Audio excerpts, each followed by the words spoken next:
This is Overheard Nation, where America's forgotten secrets come to light. Ready to uncover the truth? In the late 15th century, Europe felt like a world with closed doors. The great land routes to the east, the fabled Silk Road, were choked by the Ottoman Empire, turning the flow of spices, silk, and gold into a trickle controlled by hostile powers. The scent of cinnamon and the glint of oriental riches became the obsessions of kings and merchants who saw their futures strangled by geography. Portugal, daring and ambitious, was charting a slow, arduous path around the coast of Africa, a route they guarded jealously. Spain, newly unified after centuries of the Reconquista and the final victory over the Moors in Granada, was filled with religious fervor and national pride. Yet it lagged behind its rival in this great race for the wealth of the Indies. The need for a new path, a secret passage to the treasures of the East, was not just a desire for wealth, it was a geopolitical imperative. Into this world of intense competition and anxiety stepped a man whose conviction burned with the heat of a religious zealot. He was a Genoese sailor named Cristoforo Colombo, known to the Spanish court as Cristobal Khan. He was not a prince or a great lord, but a master mariner, a cartographer, and a relentless self-promoter driven by a single, powerful idea. While the learned men of his time knew the world was round, they believed the ocean to the west was uncrossably vast. Columbus, armed with his own calculations, cherry-picked sources, and a profound underestimation of the planet's size, disagreed.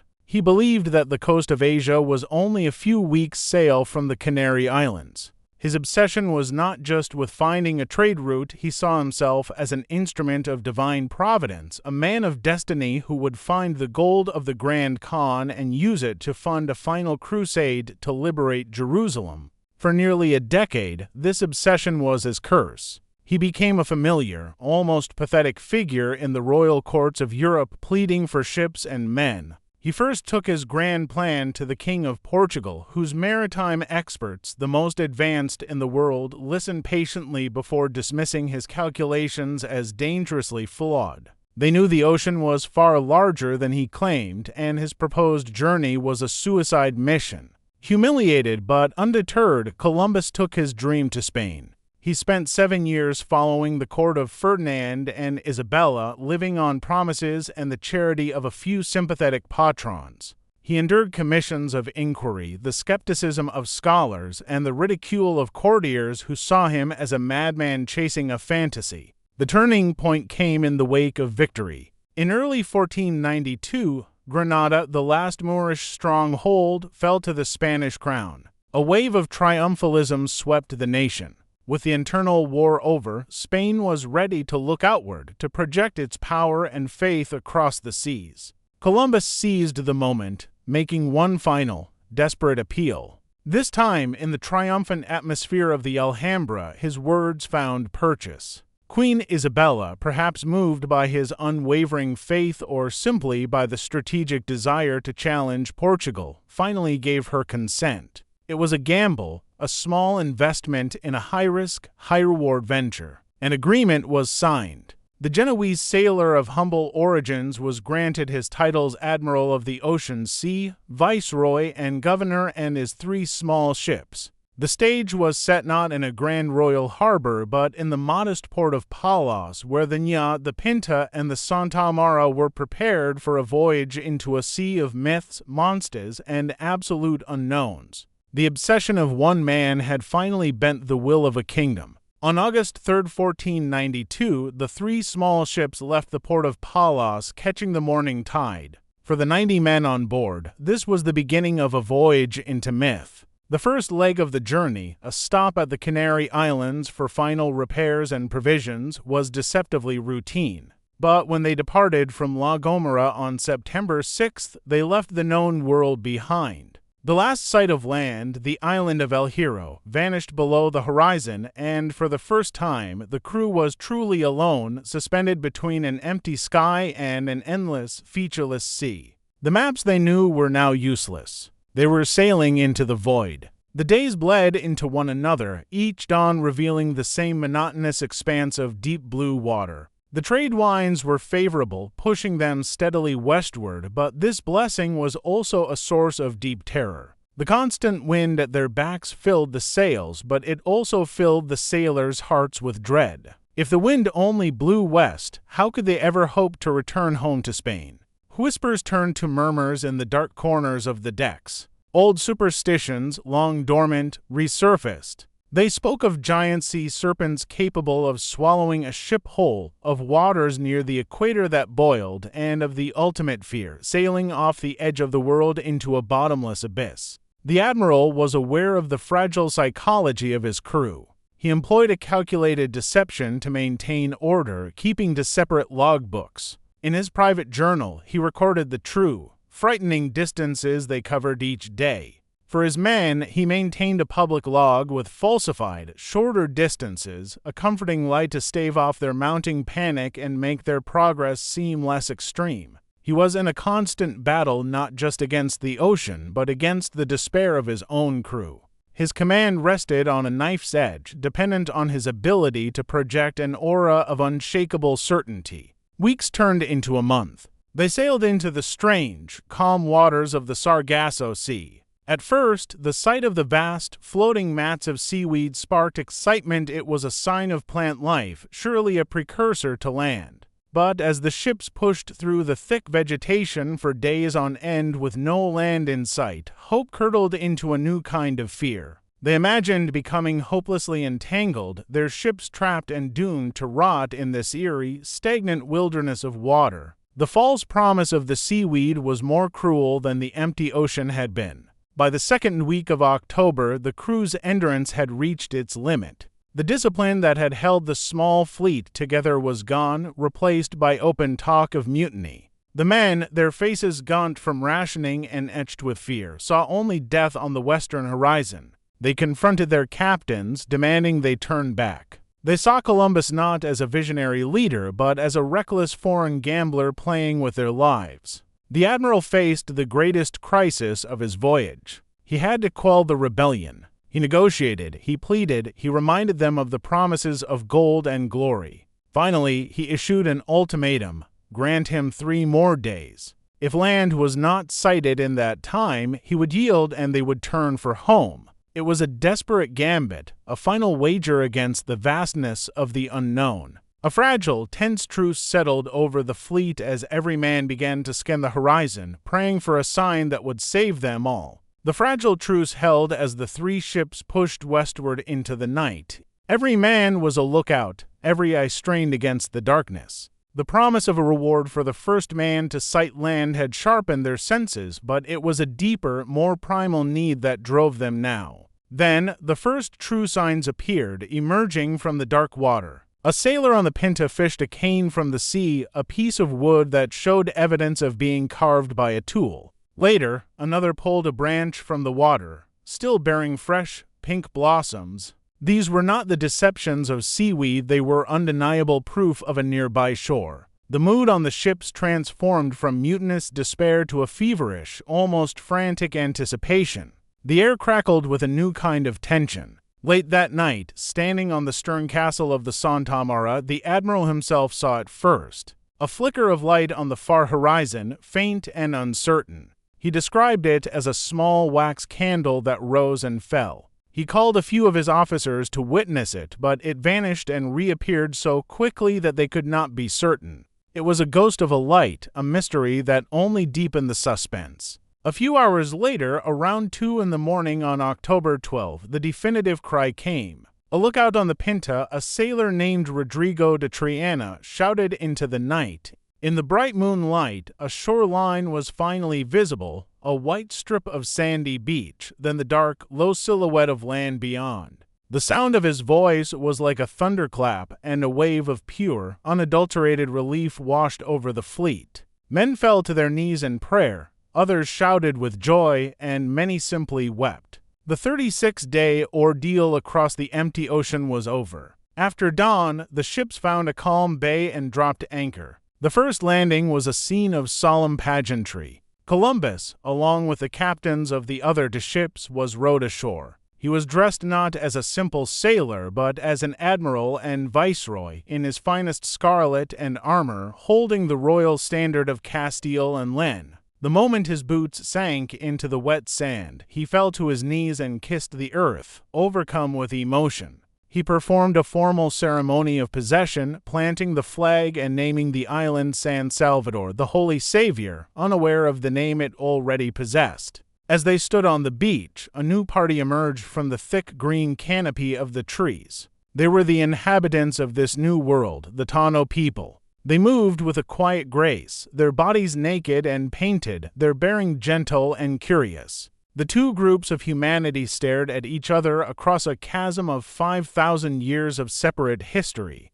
The sailors, hardened by a world of steel and gunpowder, looked upon people who seemed to live in a state of impossible innocence. The Taíno, in turn, gazed in wonder at the strange visitors, with their pale skin, their thick beards, their baffling clothes, and the colossal winged vessels that floated in the bay. The first interaction was conducted in a language of gestures and signs. Columbus, still convinced he had reached the outer islands of Asia, offered them gifts he had brought for this purpose: small hawk's bells, strings of colorful glass beads, and red caps. The Taíno received these simple trinkets with delight, fascinated by their novelty. They, in turn, offered what they had: bowls of spun cotton, colorful parrots, and strange, delicious fruits. In their innocence, they showed no fear of the Spaniards' swords, reaching out to touch the sharp edges with their fingers. And Columbus, ever observant, noted the small ornaments of pure gold that some of them wore pierced through their noses. It was a tiny detail, but in that moment it sealed the fate of this new world. The wonder of first contact was already being overshadowed by a hunger for what lay beneath its surface. The initial wonder of the encounter quickly gave way to a singular, overriding obsession. The small pieces of gold worn by the Taíno people ignited a fever in the admiral and his crew. The primary mission was no longer simply to have reached the Indies, but to find the source of its legendary wealth. The friendly exchange of trinkets for parrots and cotton was replaced by a relentless line of questioning, conveyed through frantic gestures. Where was the gold? Believing he was on the doorstep of Cathay and Chipangu, Columbus led his small fleet on a desperate, island-hopping search through the crystalline waters of the Bahamas. Each new island brought a fresh wave of hope, but each time they found only more beautiful landscapes and small, welcoming villages with only trace amounts of the precious metal. His frustration grew with every league they sailed. The nature of the relationship between the two peoples began to shift. The Europeans, increasingly impatient, started to view the gentle Taíno not as hosts, but as instruments for their quest. Columbus ordered the kidnapping of several natives to serve as interpreters and guides, forcing them to lead his ships through the unfamiliar waters. His own journals revealed a chilling transformation in his thinking. He noted the Taíno's peaceful nature and their lack of iron weapons, concluding that they were an ideal people to be commanded, converted, and put to work. The idea of them as souls to be saved was becoming intertwined with the idea of them as bodies to be enslaved. The spirit of discovery was darkening into a plan for dominion. On Christmas Eve, disaster struck. The Santa Maria, with a tired and inexperienced boy at the helm, ran aground on a coral reef off the coast of Hispaniola and had to be abandoned. Yet Columbus, in his messianic certainty, did not see this as a failure but as a sign from God. The local chief, Guacanagar, and his people wept upon seeing the Spaniards' distress and offered their full assistance, helping to salvage every last piece of cargo from the wrecked vessel. In return for this profound act of kindness, Columbus ordered his men to build a crude fort from the timbers of his lost flagship. He called the settlement La Navidad. It was the first European colony in the New World. He left behind nearly 40 of his men with a clear set of instructions to explore the island, find the gold mines he was certain were nearby, and amass a fortune by the time he returned. While the Spaniards focused on their hunt for visible treasure, they had unknowingly unleashed an invisible and far more terrible force. For centuries, Europeans had lived in crowded, filthy cities, building up immunities to a host of diseases.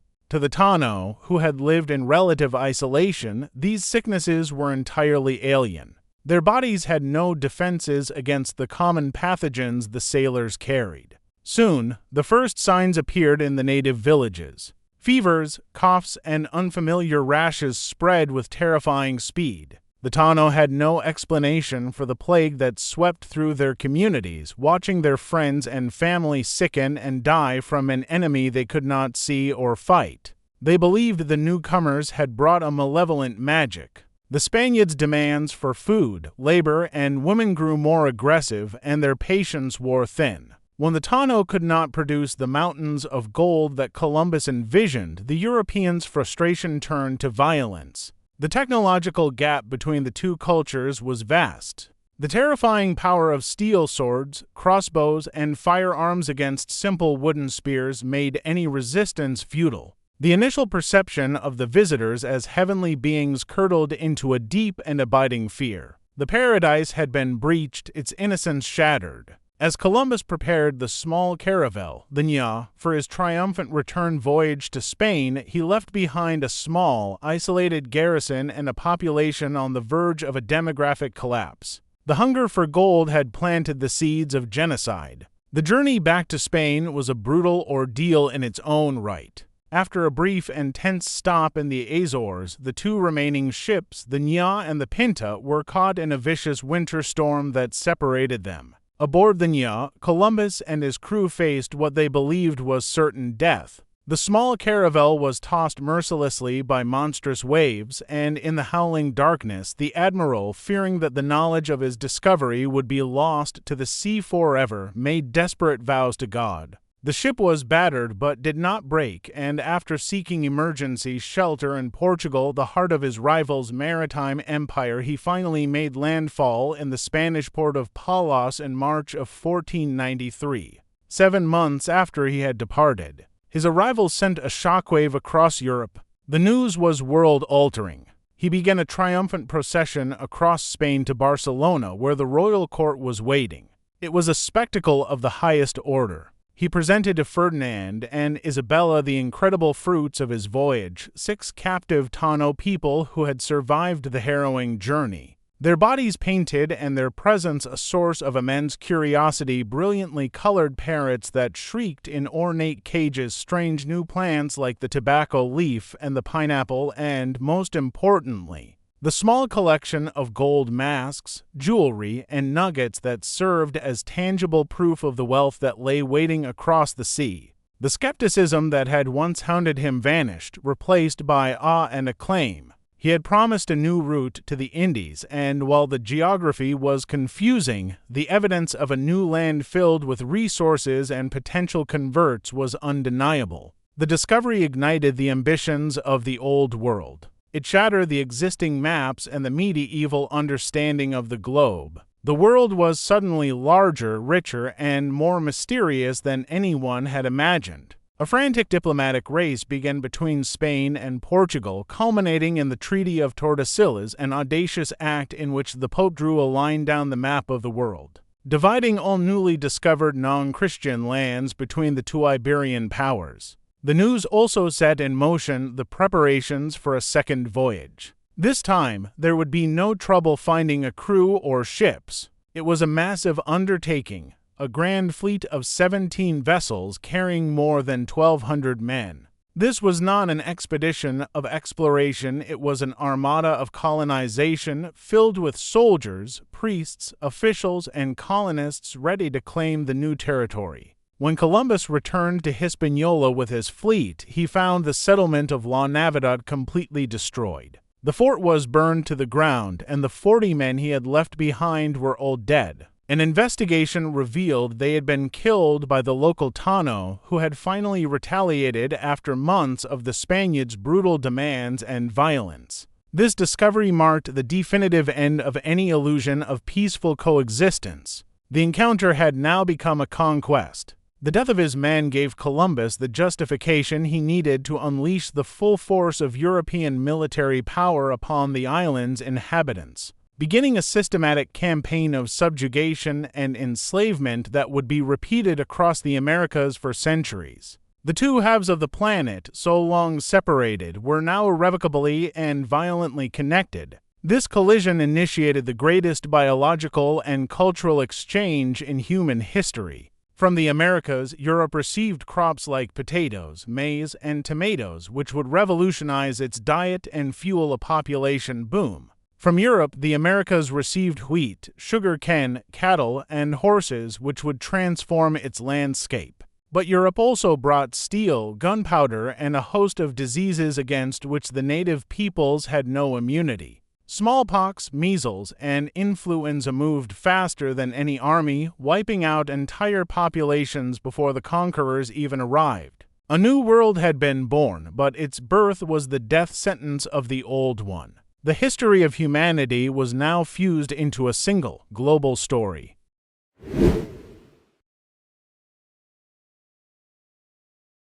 The world is full of forgotten stories, and even more shocking secrets await you.